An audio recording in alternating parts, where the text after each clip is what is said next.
Before we continue on, I want to make something clear about how far we can go in this book series for the time being. As you can see, I am currently holding the second edition of the King's Quest Companion, which goes all the way through the first 5 King's Quest games. I do have a copy of the third edition, which includes King's Quest VI. I have yet to obtain a copy of the 4th and final edition, which includes King's Quest VII. As of this video's posting, at least. At the moment, I'm not sure if I will be able to acquire. They can be very difficult to come by and can cost quite a bit. So, we'll see. Obviously, with the way I plan to pace these videos, I'll have a little bit of time. But I just hope that one day I'll be able to fully give you all of the novelizations of the King's Quest adventures. With, of course, the exception of King's Quest VIII, because that was never done, and for good reason. With all of that said, let us proceed with the novelization of the first King's Quest adventure game, Quest for the Crown.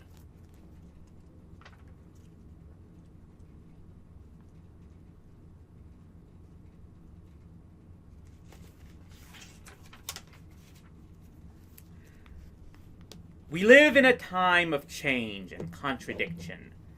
The kingdom is in uproar, yet it is whole and united as never before. A land of poverty, famine, and despair is rich with hope and gold. We laugh and shout and rejoice in our grief. We weep, wail, and with sorrow beat our chests in euphoria and jubilation. Tears of every type score every face. The kingdom has been saved, and the 3 great treasures of the realm returned. The fat and happy and quiet days are back upon us. But there was a price. Ah, the price. There always is a price. Great indeed it was. Mortally great. The king is dead. The king is dead. Long live the king! Long live King Graham of Daventry! Long live King Graham! It is for others, at other times and places, to decide the reputation of the man we called, during his own time, King Edward the Benevolent. Elsewhere we have recounted the stories of how he relinquished Merlin's mirror, the shield of Achilles, and the chest of gold. He lost all through love and treachery. He was the kindest and bravest and most innocent of men. Though he built schools and universities, he was not the most brilliant of monarchs, and in the end it was his very humanity that doomed him, and almost doomed Daventry. Today we look to the future with the young and brave King Graham. He is a man of wit, wisdom, and learning, one of undoubted courage and fortitude.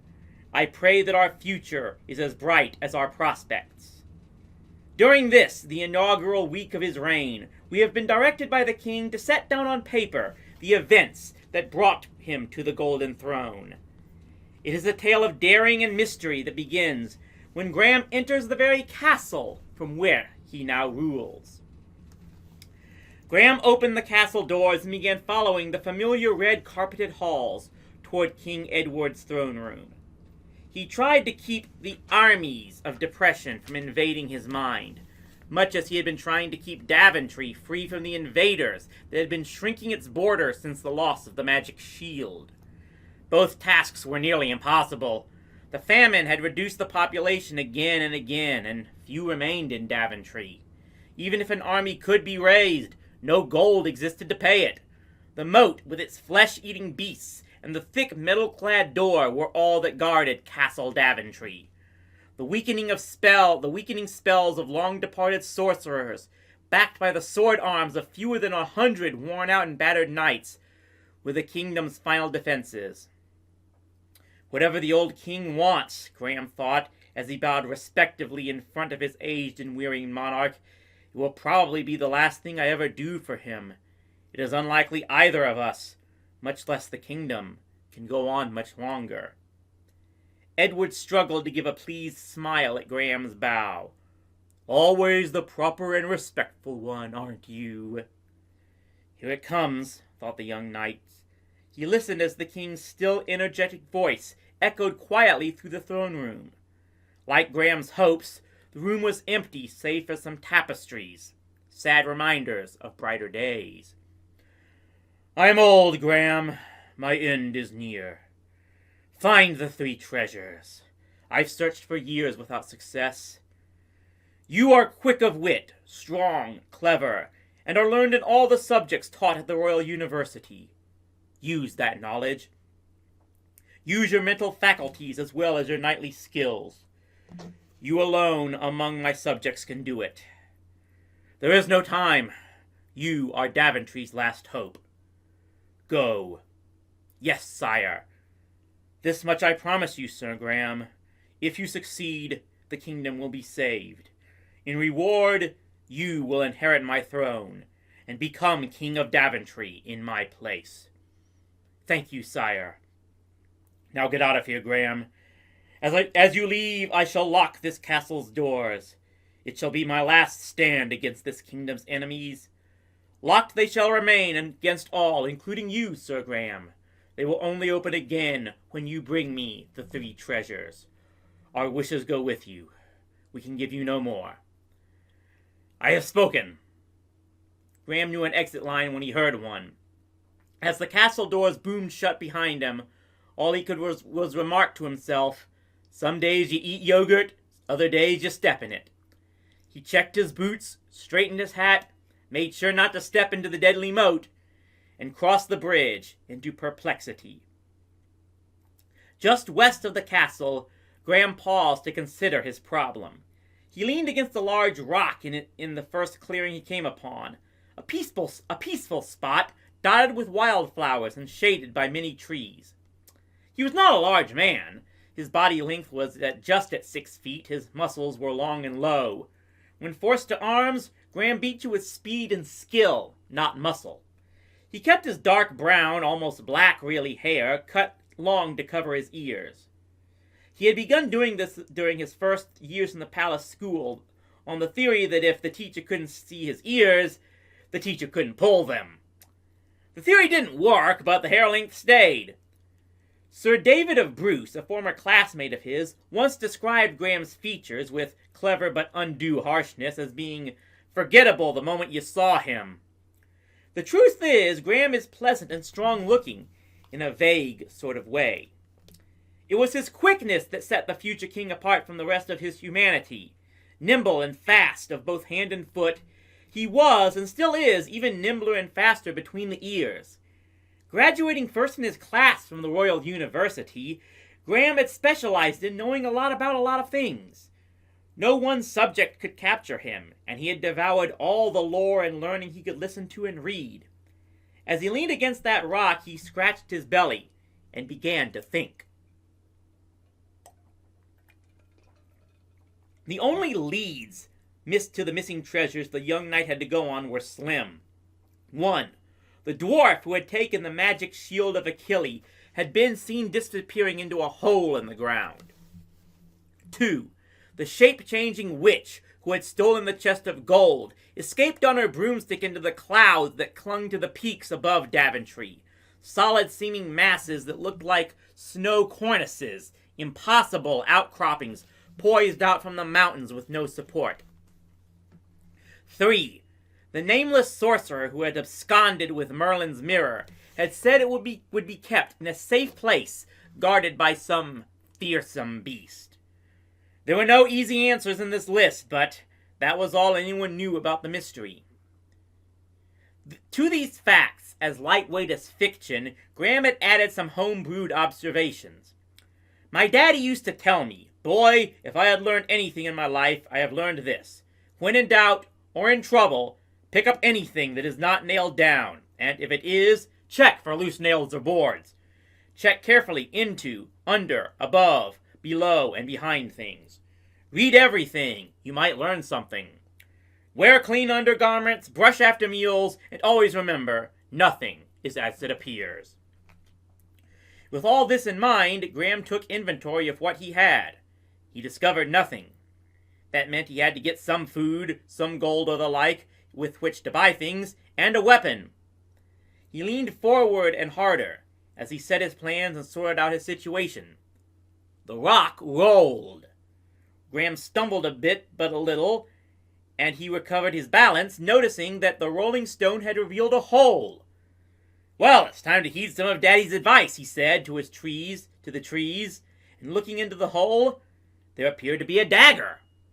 So it was, and while taking it he breathed, "Thank you, Father," a note of respect in his voice.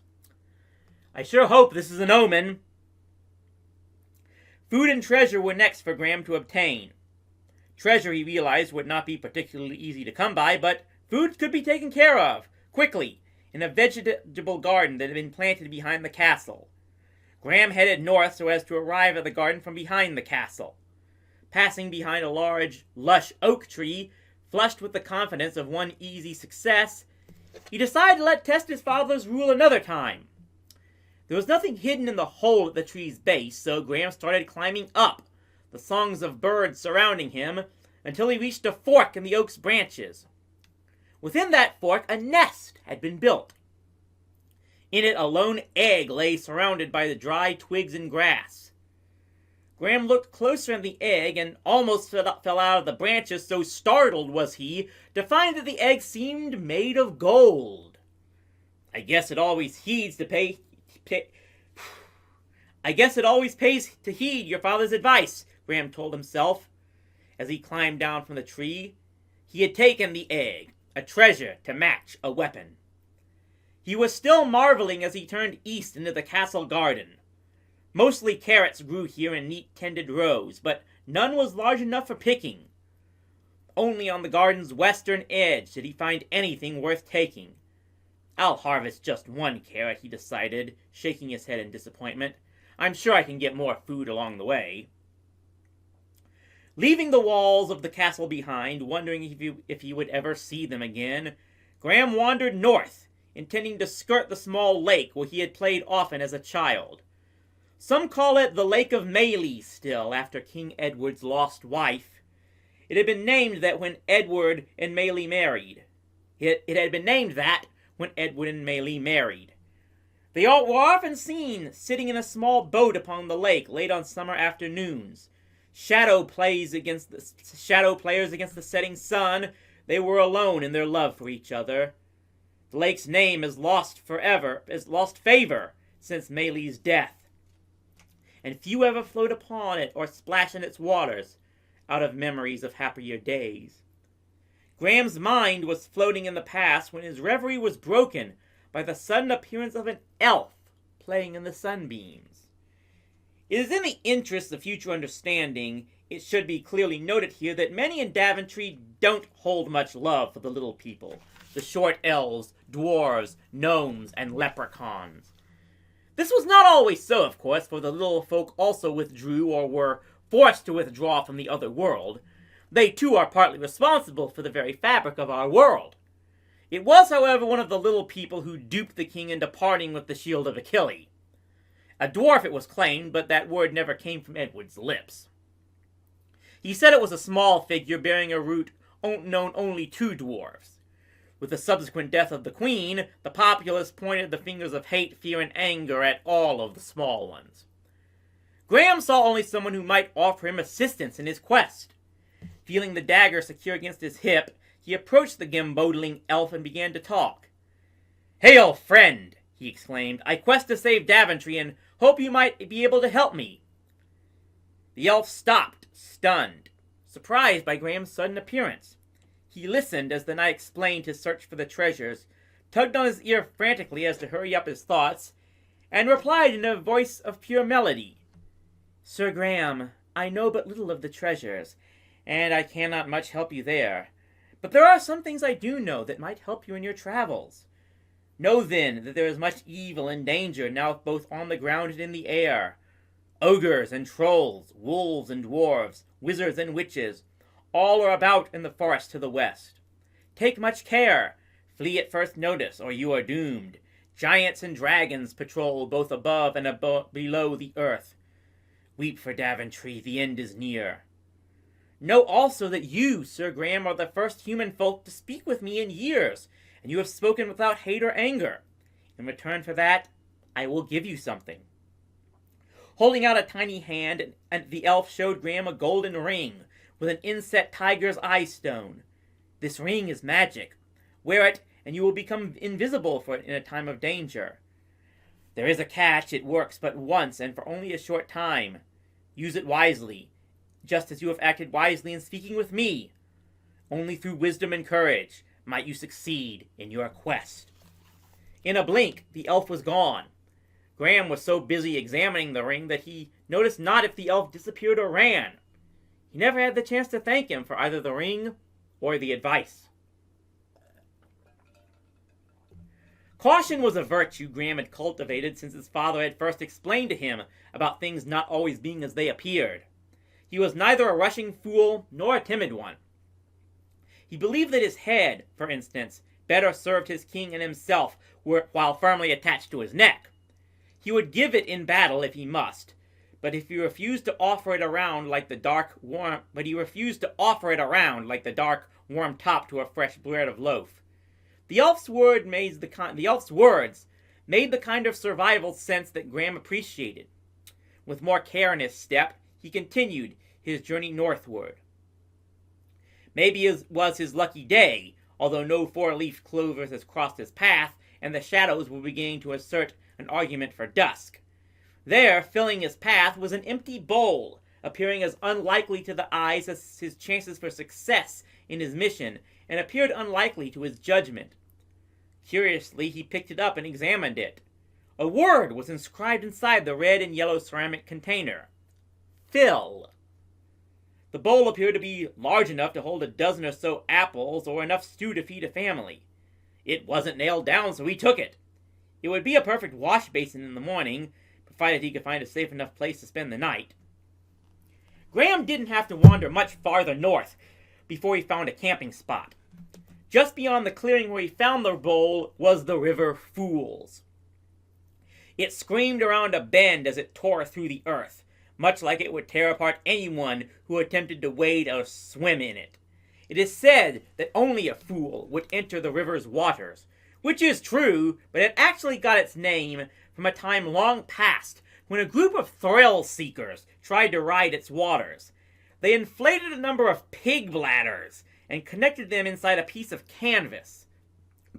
They called the thing a raft, though no one had ever seen such a raft before. They said it could not sink, that the breath that inflated the bladders would protect them against the shocks of the ragged rocks, and that the river spirits welcomed them.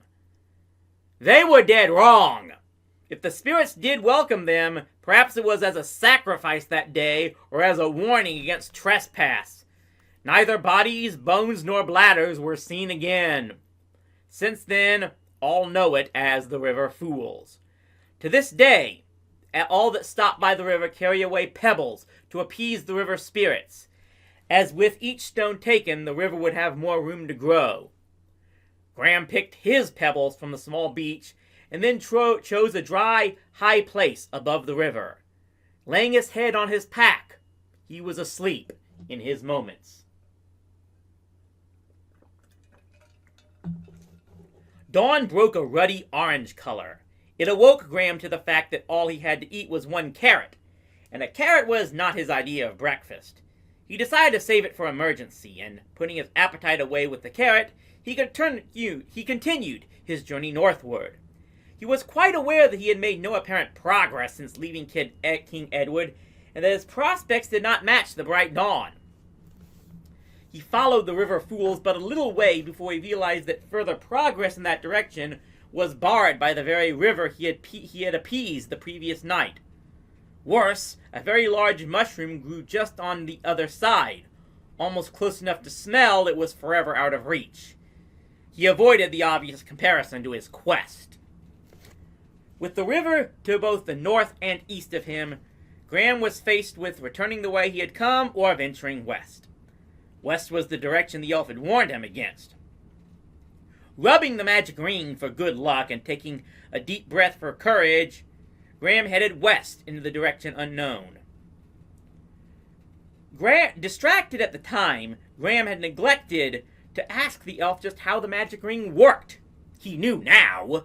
As he watched himself rub the ring, he watched his hands disappear. He also knew that this would be the only time the ring would work, the only time he could disappear from sight. In despair, he realized that he had wasted his magic gift thoughtlessly. Actually, the irony of events that immediately followed was totally lost on Graham at the time. This is understandable.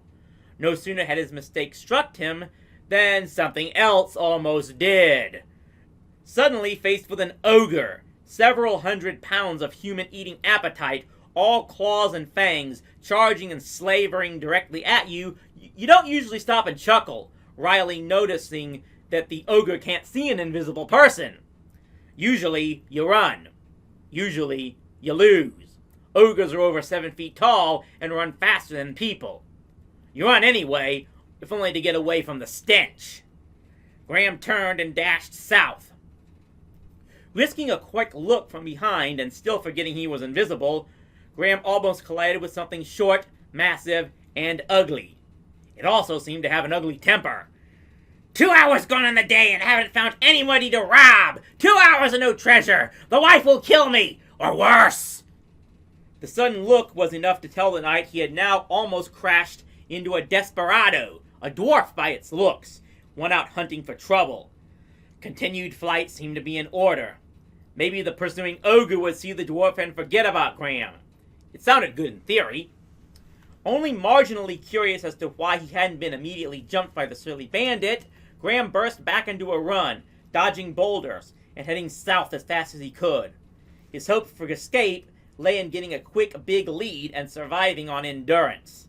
After a short sprint, dwarves usually just give up, their stubby legs moving them fast but not far. When that happened, maybe the ogre and dwarf would take their ill humors out on each other. The dwarf, though, astounded Graham by not giving chase at all. Perhaps theory was working for a change. Enlightenment finally came to Sir Graham as he leaned against a walnut tree, safe, he hoped, from further pursuit. Still gasping, trying to bring cooling air to his flaming lungs, he felt something bounce off his head. His eyes followed the walnut as it fell to the ground, joining dozens of other nuts scattered around the base of the tree. His first thought, now that the near panic had passed, was food. Here was food. He'd been up for hours without breakfast, and he was surrounded by nuts. He realized he was ravenous. Eager to fill his stomach, Graham reached up to pluck a walnut. This is, of course, when understanding number 2 hit the monarch-to-be. He could not see his hand. He could feel the walnut, he could lift it, and see it float above the ground, but he couldn't see his hand. It was invisible. Graham's laughter filled the little grove for minutes as he realized he had been running like a madman from creatures that didn't know he was there. He might have been able to walk up to both and spit in their eyes with impunity. Well, maybe not spit in their eyes, but perhaps check them for lice. Laughter roared again as he remembered cussing himself out as a fool for wasting the power of the magic ring. With a few more mistakes like that, he murmured, I might just be able to save Daventry. In a moment, Graham quieted, and for a moment, the future looked almost golden. Maybe today was his lucky day. Maybe. Moments later, that future shone brighter. For upon opening the walnut clutched within his transparent hand, Graham discovered that instead of nut meat, the shell was filled with what looked like the purest gold. One bite confirmed it. I think I'll look for other nuts to breakfast on, thought Graham. And for the third time this morning, there was laughter. You were right, Daddy. Nothing is as it appears. Actually, Sir Graham tarried beneath that walnut tree for a little longer than it takes to tell the tale. His breath returned quickly, as did his determination and his mirth, which went from hilarity to good humor. The sun was much higher in the sky than when he had rubbed the ring, and you remembered that the elf had warned the ring's spell did not last long. How long he knew not, but he did not want to be facing other dangers when he became visible again. South continued to beckon Graham. This was the way he had fled, so it seemed his lucky path. That path soon skirted the edge of some mountains, the same cloud-crowned monsters that had climaxed the witch Dahlia's broom-born escape with the chest of gold. This was a part of Daventry unfamiliar to the knight. He had thought it a likely place to pick up clues to at least one of the stolen treasures. For some assumed that Dahlia had secreted the chest somewhere within its cloudy shadows. A huge door, girded with iron bands, seemed to be waiting for Graham as he explored. It was set into a wall of cyclopean stonework that itself had been inset into the living rock. The whole construction looked as if meant to repel armies, large armies. On the other hand, it could be the door to someone's home or fortress. If the size of the keyhole were any indication, the person hiding behind the massive door would be a very large person indeed. The keyhole, while not so large as to provide interest to even the smallest of little people, was ample enough to allow Graham to peek within.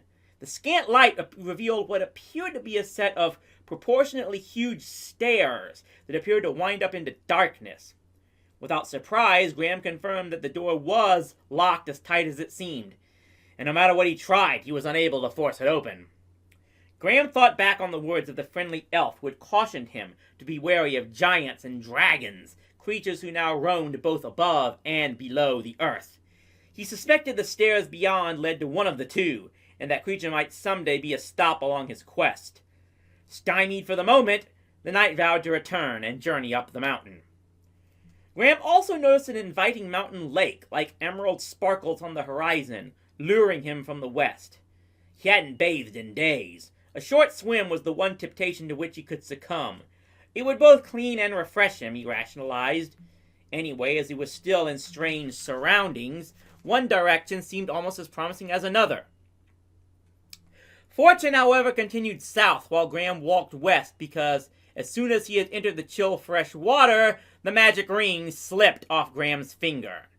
He was visible once again, and suddenly felt very alone, very mortal, and very exposed. The chill he felt was coming from more than just the lake's alpine waters. "I think I'd better get moving," thought the vulnerable and now young-feeling knight. "North, south, or west? The lake's narrow and I'm already wet. Go west, young man!" And thus it was that Sir Graham swam right out of the ice bath and into the fire. Fortune is a mercurial lover, fickle and fast to flit away. Fortune never says goodbye. You find out it's deserted just when you need it most. That's usually when you begin meeting the bad things. Bad things, it has been noted, often come in threes. This particular day, 3 big bad ones were just waiting for a lone wanderer. Graham walked a few paces, shaking off as much water as he could along the way. The sun was sure to dry him out, and he was sure his edgy feelings would evaporate along with the remaining moisture. As he reached up to wipe some final cold trickles from his brow, he caught sight of something so chilling that he dashed back into the frigid lake. At that moment, Graham felt he had moved faster than ever in his life. Bad thing number 1 was jetting across the sky, black robes trailing what could only be a broomstick. It was undeniably an evil witch. Graham had read histories that told of witches swooping from the sky so fast that it was almost impossible for anyone to escape. The few that had muttered of how they were imprisoned and kept caged, much like a dangerous pet. They talked of how some witches played with their new pets, and they groaned out details of unspeakable torments to both mind and body. Only a few of those that got away escaped with their sanity. Graham was sure that the witch in question this day could only be Dahlia, for that wicked one was the only cone-crowed cackler reported in the realm for decades. As he carefully crept out of the lake and crouched under a pine tree, he was sure he had not been spotted. He was also sure that if he were captured, for him at least, the game would be over. Death would be preferable, and knew he wasn't that lucky today. Bad thing number 2 came along just as Graham convinced himself that he had again escaped the terminal jaws of catastrophe. Turning south from the lake to avoid the witch, he had barely taken his first step into a clearing when he saw the hate-red eyes and drooling jaws of what could only be described as a very big, very bad wolf. How Graham had pivoted before he finished his step and how he was able to dash back into the lake before the jaws closed on him, he has never been able to reconstruct. But he won that dash too, and the wolf, deigning not to follow him into the water, soon disappeared. That cold, nameless mountain lake was quickly taking on the warm feelings of home, a safe spot to retreat when all seemed hopeless. "It would sure be nice to have that ring back," Graham murmured wistfully as he crawled back under what now had become his favorite tree. "I could go back the way I came this morning, but there's an ogre and a crazy dwarf that way. I could stay here, but that wouldn't get me anywhere. Things have just got to be better to the north." Bad thing number 3 was to the north, and it appeared just as suddenly as the prior 2 misadventures. It came in the form of a wandering sorcerer who was out looking to give somebody a bad day. Perhaps Graham was tired from the exertions of the past hour. Perhaps so much had happened to him so quickly that his mind was unable to react in time. No matter, this time Graham could not flee quickly enough. In fact, after the wizard had made his mystic signs and shouted his incantation, the hapless knight was unable to move at all. He was paralyzed. Looking at the result of his work with a knowing smirk, the sorcerer sneered. "Hope no hungry beasts or worse come this way, young fool." He waved and laughed at Graham as he disappeared from sight.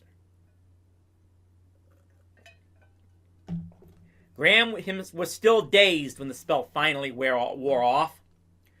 Both his mind and his body were numb from standing immobile for so long, but the fact that he was still in one piece gave him hope that some sanity had come back into his life. He had stared to the west while spellbound, and during that time he had noticed the outline of a small house in that direction. Perhaps there he could rest and recover for a while. The smell that surrounded Graham as he approached the ornate cottage was very familiar. He had quietly come up the path that led to the front door and sneaked around to peek into one of the windows. The glass was so cloudy that he couldn't see through it at all, and his finger stuck to it slightly where he had touched. The slightest lick of his finger brought a taste much like sugar to his tongue. Since he couldn't see inside, he decided to try the direct approach. As he reached to knock on the door, it became clear to him that he really had tasted sugar on his hand, and that the aroma in the air was gingerbread. The hunger hit him at once. Graham has always had a sweet tooth. As a child, he was the first to snitch particles of pie, pastry, and confection from stills and counters where they were left to cool after leaving the ovens. Knights and ladies all knew to have an extra dessert ready when he came to sup. Graham started to eat the gingerbread abode, not a lot, but merely a small piece of the front door trim and a bit of chocolate drop nail. He was sure the owner would never notice nor mind. He was wrong again, but eating part of the house saved Graham's life. As he licked the sweet aromatic crumbs from his hand, he heard a cackle from within. "Nibble, nibble, little mouse. Who's that eating at my house? I'll eat them if I catch 'em." Sir Graham had again blundered upon the evil witch. For what seemed like the 1,000th time that day, Graham sprinted for safety. Convinced that the crone would come out the door he had been consuming, the knight sprinted out the front gate and around the side, barreling north past the confectionery cottage. He kept going until he came to a long lake surrounded by moss-bedecked willows. He was sure the trees would shelter him from any aerial observation.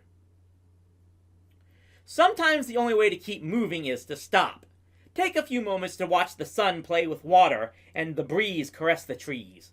Sort through what has been happening too quickly to be assessed at the time. Breathe deep, slow your heart, and let your brain waft over what you have experienced, caressing facts and impressions like that breeze moving through the leaves. Take some quiet time. Graham's unharried musings brought him to one firm conclusion. He must get into the witch's house. He was sure he had discovered Dahlia's home, if that truly was her name, and he thought the chest of gold might be inside. If not, he was convinced a clue would be found, or some knowledge would be discovered that would aid him in his quest. He also knew he had to wait until the witch was away, for he was no match to her magical powers. Tomorrow, then, he thought for himself, I'll scout around a little more today and spend the night here. Tomorrow, I'll take on the witch while she's away. Continuing to move north away from the gingerbread house seemed the safest choice, although Graham's bones and bruises reminded him of the results of his earlier safe choices. North it was, however, and after an easy hike through the woods untainted by any hint of danger, he found himself in front of a log cabin. Red and yellow flowers grew happily near the open door. A woodsman's axe stuck out of a short chopping log, mimicking the handle on the house's water pump. It was such an ordinary scene that Graham was tempted to go inside immediately. On second thought, check the place out, you dummy, he chided himself.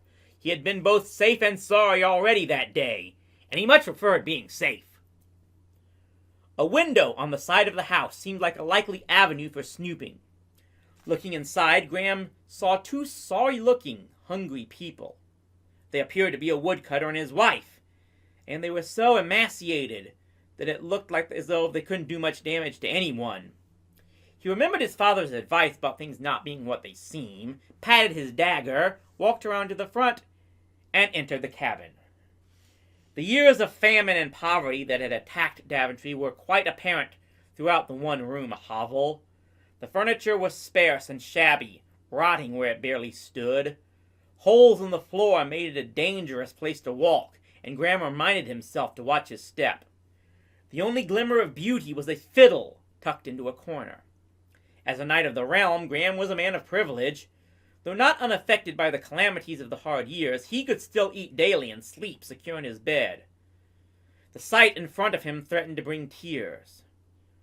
"Welcome to our humble home," the woodcutter greeted Graham. "We'd like to offer you something to eat, but we have no food," volunteered his wife.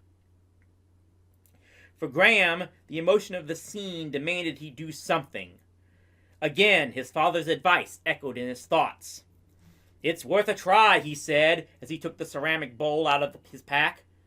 Despite the pounding of the day, there were only minor nicks in its finish, and the container remained in one piece. Looking at the word inscribed in the bottom, Graham breathed the word, "Fill." At once the air shimmered, and the bowl grew suddenly hot. Steam and savory smells filled the cabin, and the bowl magically filled with stew. Graham presented it to the starving couple. Tears and wonder filled all his eyes. "Please, eat," said the man who would be king. "This is yours. I hope it is enough." "We can never thank you enough," cried the woodcutter's wife.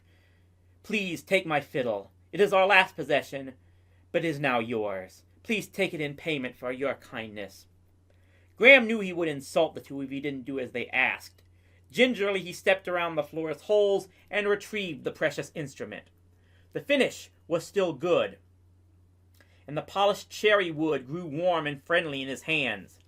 Playing a few experimental notes, Graham discovered the fiddle was still in tune. With a merry 1, 2, 3, 4, he played the couple a happy song. The melody still filled the cabin as he left. The sad pair had little information to help him on his quest, but they did mention a mysterious rock with a small hole in it. The rock was just south of the rear of their cabin and not far from where Graham planned to spend the night. It wasn't much and probably didn't mean anything, they said, but it was the only odd or mysterious thing they knew about in their vicinity. Since it was not out of his way, Graham decided to pay the strange boulder a visit on his way back to the lake. It really wasn't much to look at. The boulder was obviously ancient, covered with brittle green moss. The hole in its base was just as it was described to him, too small for any person to enter. Graham stared deep into the hole's blackness. He thought he noticed a faint green glow, but wasn't sure. It was getting on toward dark, and the last light of the day played many tricks with its color. It was time to leave anyway. Standing up, Graham walked west to his camp. As promised, the rock was only a short distance from the tree-ringed lake. Sleep again came quickly, blocking out all aches and fears and doubts until the morning.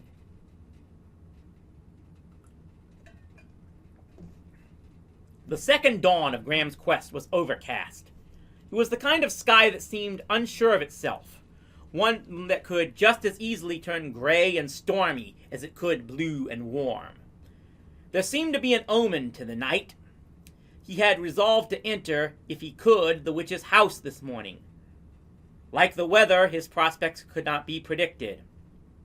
They could be very good or terminally bad. Graham decided not to dwell on the might-be's and planned on breakfasting on the gingerbread house. If he failed, he wouldn't need food anyway. The cool air of morning muted the overpowering gingerbread aroma Graham had noticed the day before. It smelled good, though, and he put his plan into action. Making sure the witch wasn't roaming around, he walked quietly up the front path, gently laid his ear to the delicious door, and listened intently for any sounds from inside. All was quiet, but he continued listening, hardly breathing for several more minutes. It sounded as quiet as death inside, a comparison that did little to allay Graham's misgivings. It was time to do something. Graham grabbed a firm grip on both his courage and the doorknob and opened the door. He did this, of course, very slowly and very quietly. If the witch were home, he reasoned he might be able to slip in unnoticed. That was his theory, anyway.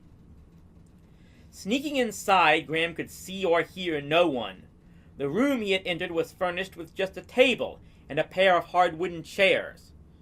A second door led off to the right, and Graham quickly tiptoed to it. Still, there was no sound, so he tentatively peeked around the corner. It was the witch's bedroom, and it had the off odor of someone who didn't wash very often. It was empty. In fact, the little cottage was completely deserted. Quickly, Graham began his search. Disappointment hit him hard when all he could find in the room was a brief note on an empty bed table, a note that read simply, "Sometimes it is wise to think backwards." The unexpected sound of Dahlia returning made Graham freeze where he stood, but the crone did not go to the bedroom. Soon he heard sounds of food preparation coming from the other room.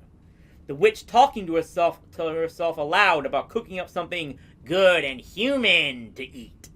Graham peeked out, trying to judge whether he could bolt for the door successfully. What he saw was the bent-over form of a figure larger than himself. The witch's attention was on stoking her cooking fire. Escape seemed problematic at best. Sometimes we all do things without conscious volition and later explain it as something we did on the spur of the moment. In this case, the particular moment spurred Graham into sneaking quickly behind Dahlia and giving her a mighty shove. The momentum from the blow sent the witch headfirst into the fire, where her body immediately burst into flame. It was over so soon, the body might have been made of the driest parchment. Dahlia had returned to the skies, from which she had wreaked terror, and an indifferent wind dissipated her ash and smoke to nothing. King Edward and Daventry were avenged. Safe for the while, Graham ransacked the gingerbread house looking for the chest of gold or some clue to his whereabouts. Except for a piece of cheese he took from the kitchen cabinet and the enigmatic note already acquired, there was nothing. Well, Dahlia's dead, and I guess that's something, Graham told himself, and maybe the note is a clue. Onward, dear boy. The day is young, and you have already done one impossible thing. On the road south, the piece of gingerbread house he was munching tasted even better than the day before. The morning had decided to be as sunny as Graham's new mood, and he passed without encounter or incident through the territory formerly hunted by the Wicked Witch. About an hour later, he came across an ancient well and stopped, thinking to cut his thirst with some water. Graham lowered the old bucket there into the depths of the well, but it reached the end of its rope without touching water. Drought had taken its toll here. Looking down, though, he could see a reflective glint, indicating there was still water down there. Thirst gave the young knight an idea. Raising the oak bucket back up, he cut the rope and took the bucket. Lowering the rope again, Graham intended to climb down the well, fill the bucket, and climb back up. He was confident in his agility, having scampered up and down the ropes for years as part of his martial training. He was always considered the best climber in the army. Carefully, he climbed onto the rope and shimmied down. As he reached to its bottom, the best climber in the army's hand slipped. It was a short drop to the water, and when Graham recovered himself, he found he could reach up and touch the end of the rope with his hand. Knowing he could get back the way he came, Graham dove back under the water, as much for sport as for curiosity. One bit of his father's advice had been to search over, under, around, and through everything. Diving to the bottom, he saw the usual assortment of old bottles and trash, but in one wall there appeared to be an entrance to a cave or grotto. Swimming into the opening, he immediately popped out of the water and was able to crawl into a hot, dry cave. King Edward the Benevolent had spent a score of years trying to recover the mirror that foretold the future. Countless people had searched, both in Daventry and elsewhere. And there it was, not more than a score of steps in front of Graham. One of the objects of his quests, one of the salvations of the kingdom, was in plain sight. All Graham had to do was get rid of a little problem. The problem took the shape of a 12-foot-long, iridescent, green-scaled, fire-breathing dragon. The flames that blazed from its jaws had scorched deep the virgin rock. From across the cave, the heat of the sulphurous flames singed Graham's hair. The dragon made half rushes back and forth at him, taking its dragon time before making a killer charge. Graham tested the balance of his dagger, knowing he had only one chance to strike the dragon in its heart. He knew he could retreat safely back into the well, but his duty was clear. He must rescue the mirror from the beast. First, though, he had to distract the dragon to give himself more time to aim and a clearer target. The oak bucket was still with him, now mostly filled with well water. Graham reasoned that instead of extinguishing his own thirst, that water was going to extinguish the dragon's flame. It was the distraction he needed. Hefting the bucket, Graham advanced as close to the dragon as he dared. A mistake would turn the knight into a crispy critter. Just as the dragon exhaled, he flung the water splat in its snout. As a distraction, it may have worked, but Graham would never know for sure. The liquid hit the dragon's flame full on and put it out. The green-scaled monstrosity just stopped and sputtered, steam and bubbles gurgling from its nostrils. It was the expression on the dragon's face that held the dagger in Graham's hand. He speaks in wonder when he says that he never knew that a dragon could blush and show embarrassment. It could only have been that. Dropping its head and tucking its tail, the beast pushed a boulder aside and pussyfooted out of the cave. Sir Graham was left behind, alone. Graham spent many minutes just touching and looking at Merlin's mirror. Its surface still shone, and the luster of the carved mahogany frame still glowed. Picking it up, Graham looked deep into the glass that told the future. His own face looked back, and on his head was a crown.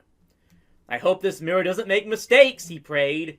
He put the mirror into his pack and followed the dragon's route to see if it would lead to open sky. It did.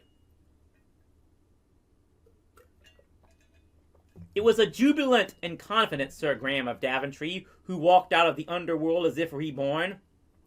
He didn't recognize the cave he emerged from, and he paused to get his bearings. Above him, condors were soaring, swooping steeply up and down, seemingly weightless. One unusually large condor made a few low passes at Graham in what seemed a friendly manner, as if inviting him to climb aboard and fly too. A short distance to the west was another of the many lakes that dot Daventry. Tall cattails grew on its banks and trembled in the slight breeze. The lake was inviting to Graham, and after the singes and sulphur fumes of the dragon's cave, it was an invitation he could not refuse. Graham bathed himself as he frolicked in the water. After a while, he swam near the western bank. He thought he saw something growing in a nearby clearing, something he had wanted since the start of his adventures. He rushed out of the lake. There, just a little west of where he stood dripping wet, grew a patch of four-leaf clover. He knelt to pick one, and held it for a moment in front of his eyes. This just might be my lucky day, he told himself, and sticking the clover into his hat, hurried back to the cave to complete his quest. The big bird was still there when he returned, still seemingly inviting Graham into the heavens. Its curious behavior demanded attention.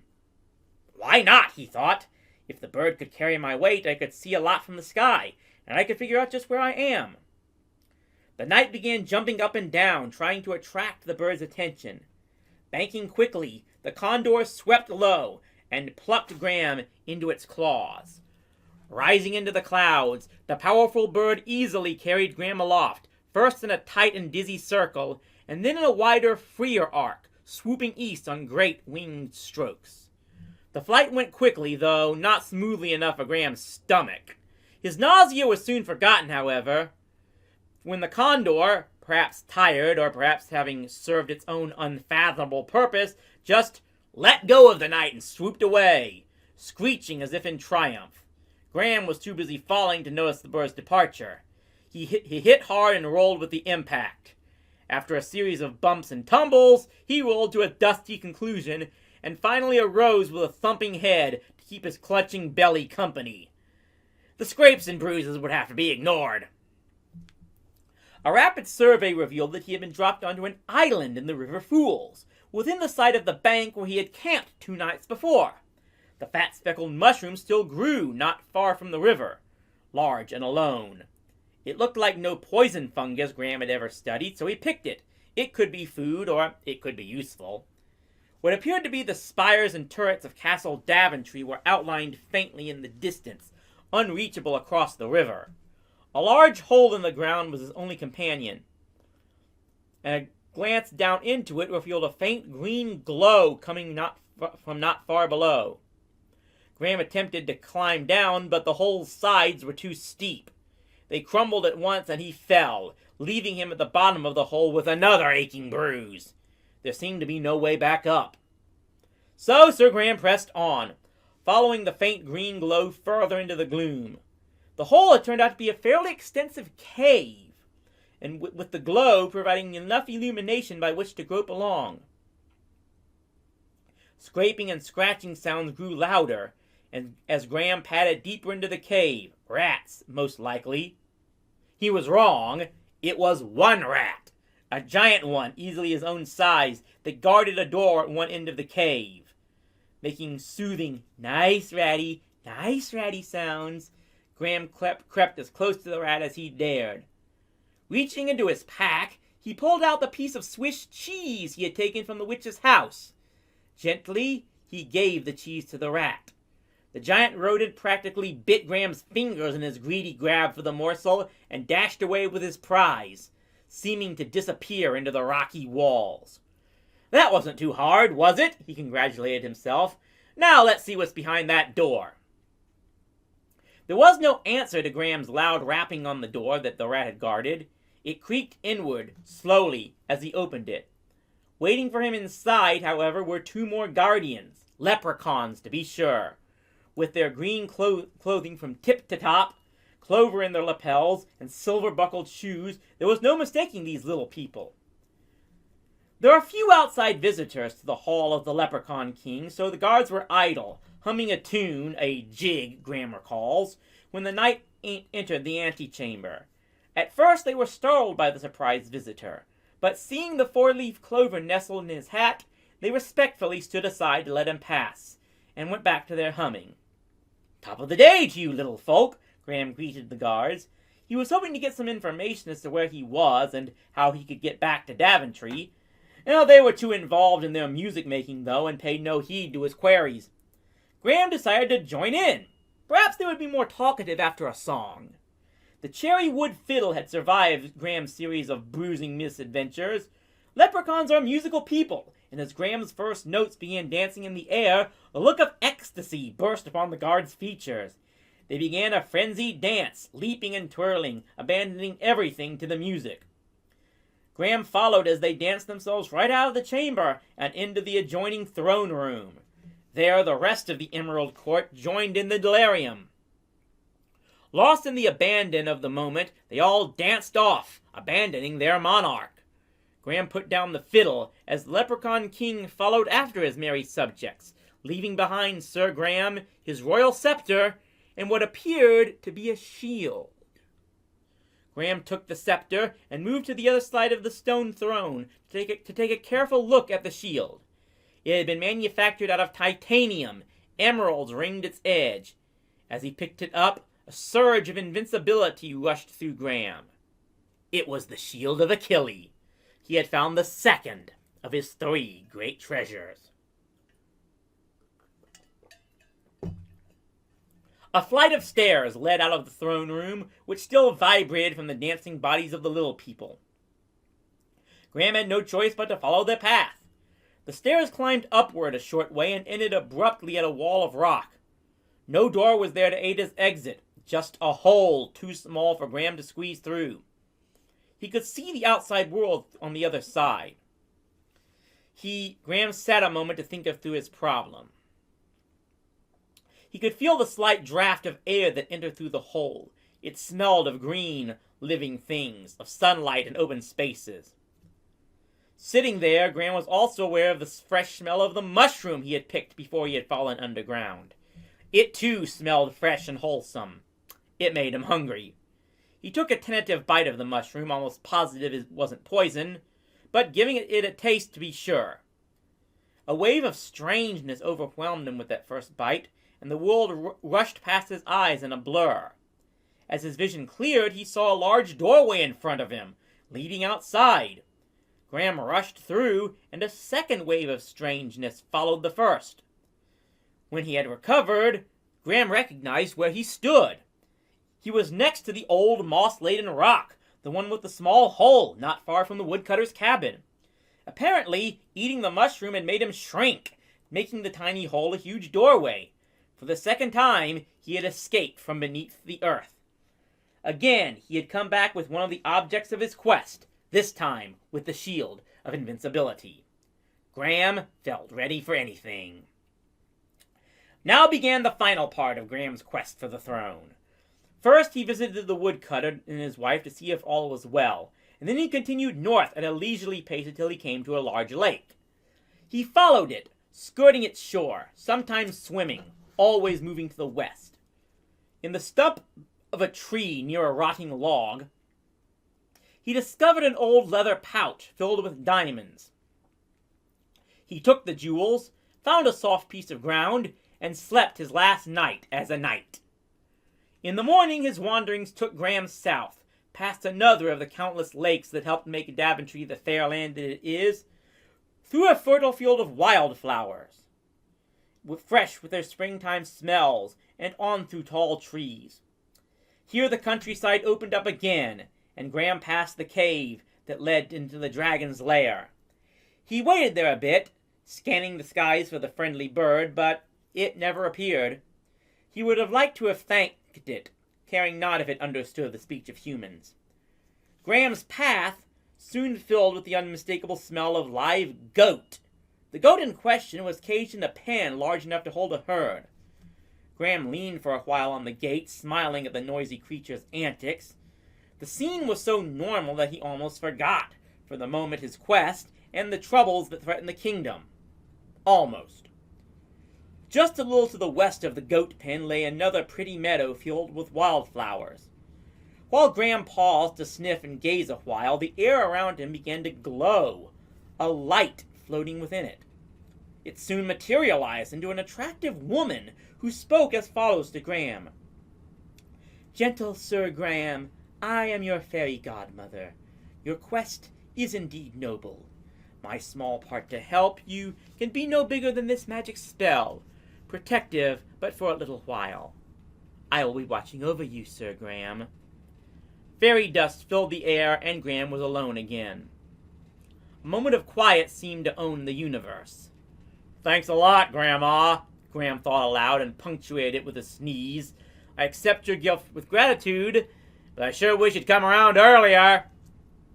Turning north, Graham continued through fields of lucky clover until he arrived at a wooden bridge that spanned a section of the River Fools. Here his way was barred by 9 feet of green, ugly troll. It appeared in a combative mood.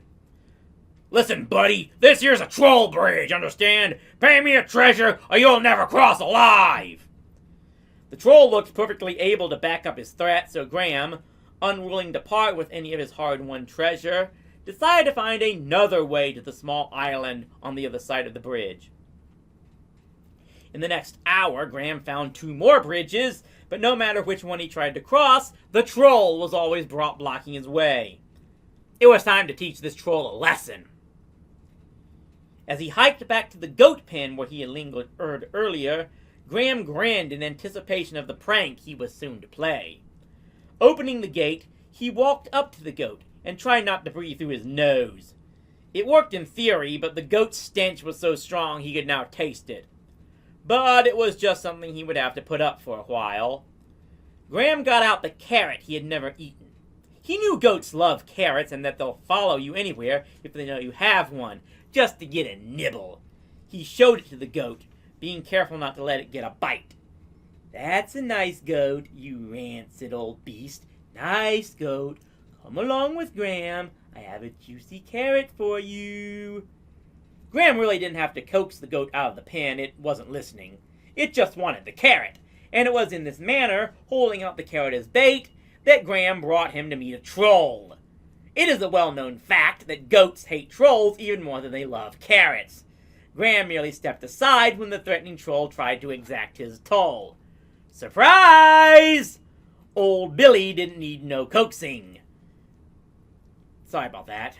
Old Billy needed no coaxing. At first sight of the troll, he lowered his head and charged directly at it. The goat's blow sent the troll flying straight off the bridge and into the river. The splash was quite large. The old goat just kept going.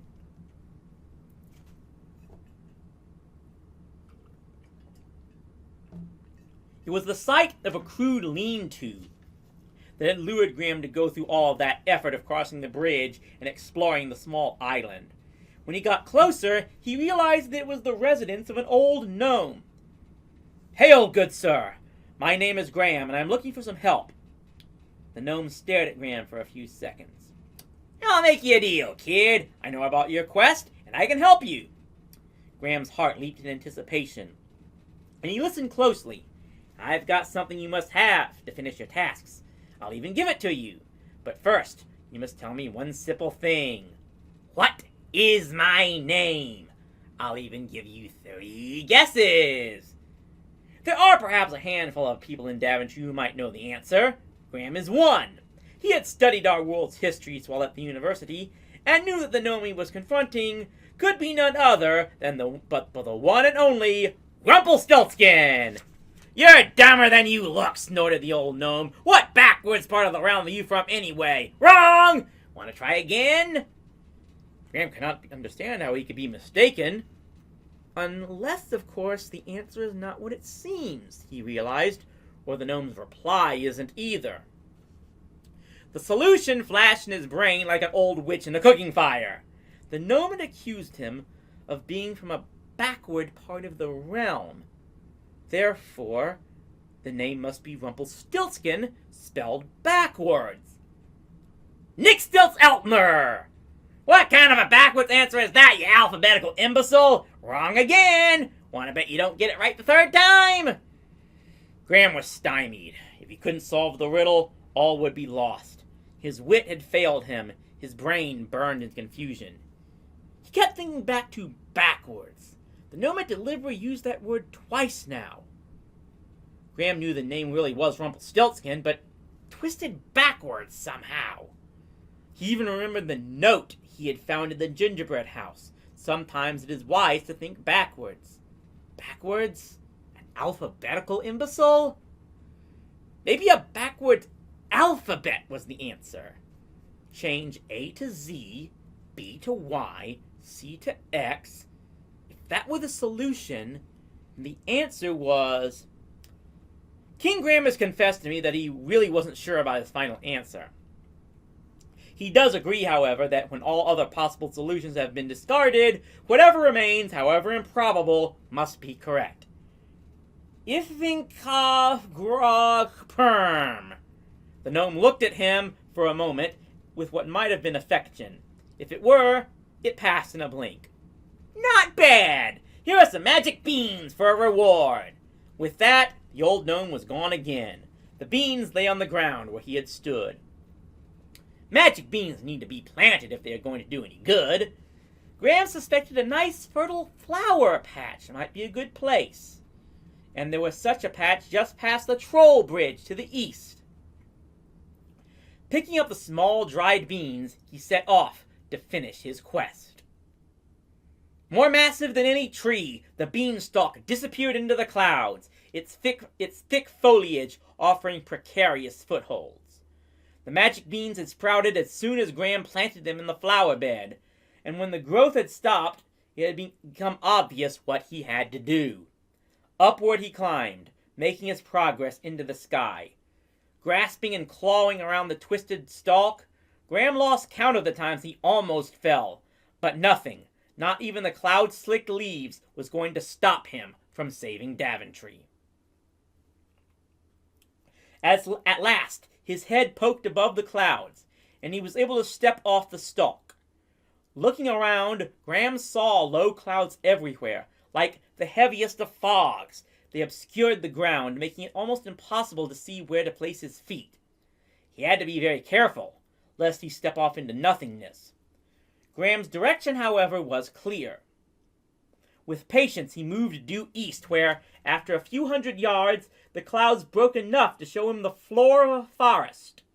The woods extended a little to the south, and Graham followed them there until clouds obscured the ground again. He continued west, staying near the cloud edge, wondering at the strange trees that grew there. In a tree at the eastern edge of the cloud border, Graham discovered a sling for shooting stones, and he took it with him. North of the tree, he found a cave burrowing its way into the mountainside. After some minutes of searching the cave, Graham descended part way down some slick steps, far enough to convince that this was the way back down to Daventry. He was sure that these stairs were the very ones he had glimpsed early in his quest, winding upward towards unknown dangers, the stairs behind the locked door set in the mountain. Suddenly, from the clearing behind him, Graham heard noise. Booming thumps that shook the ground and rattled his teeth. He hastened away from his investigation of the cave to find out what was making the giant sounds. 10 or 12 feet tall it was, human in outward form, and with bulk to match its build. The giant was carrying a golden chest under his arm, pacing wearily to and fro, silent except for the impact of his steps. It seemed weary, much like a guard who was asked to pace the same small area endlessly. Back and forth around again, the giant thundered, aware of nothing but its one small post. From the magic shield he was carrying, Graham felt a surge of energy engulfing and protecting him. The giant seemed uninterested in Graham. Perhaps that was part of the shield's magic. Faced with the problem of getting the chest from the giant, the last task in his kingly quest, Graham took advantage of being ignored. He stopped to think through the problem slowly, something he had seldom been able to do during the previous day's adventures. As Graham sat there, debating whether a stone in his newfound sling could fell the Goliath, the giant dropped down on the ground, wriggling himself a spot in the earth, and fell fast asleep. Snores, long drawn-out explosions, filled the land and the clouds. Graham waited a while until they became regular, like the beating of a heart. Slipping from behind a tree, he hefted the golden chest from the ground, taking it from within inches of the giant's limp grasp. The weight of the chest was not as great as Graham had feared, a property perhaps of his own peculiar magic. On the other hand, it was not light, and the knight's return trip to the cave and down its long, narrow stone stairs seemed to last forever. He kept listening for the thud of the giant's following footfalls, but they never came. Graham's surmise about where the stairs ended was correct. The entrance into the mountain was indeed at the bottom of the stairs.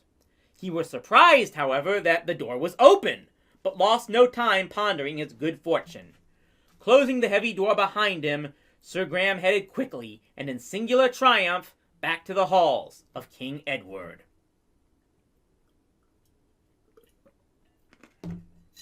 The royal alligator seemed hungrier than usual, thrashing and snapping almost to his feet as Graham crossed the moat's bridge. He made his way past them and up the few stairs to the castle doors. Its locked doors opened at his touch, a sure sign of his success. He entered to greet his king and to meet his destiny. My telling of this history must end as it began, with both grief and rejoicing. As soon as Graham had bowed his respects to his monarch, Edward arose to greet the kingdom's savior. A smile crossed his face as he moved to embrace his successor, but the smile abruptly turned to pain as the old king clutched his chest, his face ashen in agony. Tears ran down the face of King Graham as Edward's face began still. It was over quickly. Edward's last words were, "Well done, Sir Graham. My kingdom is now yours." Thus you have it. I have observed the beginning and end of the tale with my own ears and eyes, sitting as scribe in my accustomed place in the corner of the court. The rest was told to me that very evening by King Graham himself, who was anxious to record his quest while the dust of adventure still clung to his body. I have done so, my lord. Long live the king! Long live King Graham of Daventry! Thus concludes the story of Quest for the Crown, and how the real King Graham completed his quest to become King of Daventry. Whether it is true or fantasy is yours to believe. But we'll continue on next time. And in the meantime, if you so wish to use this story to help your own guide in playing the King's Quest game himself, if you can find it available on GOG or Steam or any of the other possible platforms where the series can be purchased to this day, I definitely invite you to do so. We'll continue the second story, where Graham looks to find love. But until that time, stay rowdy, my friends.